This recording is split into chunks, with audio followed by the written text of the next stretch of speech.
কালী পুজো অশুভ শক্তির বিনাশের পুজো। আগেকার দিনে এই পুজোয় নরবলি হতো, এখন আর হয় না। কিন্তু সত্যি কি সব অশুভ শক্তির এই দিন বিনাশ হয়? মালটাকে যদি আজকে পেতাম না। মেয়ে লাগবে? ফোনটা রাখ। লাগবে। একটু কালো চলবে তো? চলবে।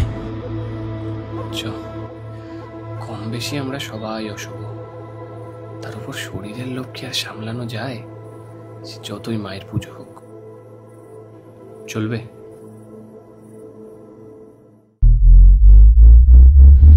আমি আবার একটু সেকেলে, তাই আমি এখনো নরবলি দিই, কারণ আমার মা দুষ্টের বিনাশ চায়, আর আমি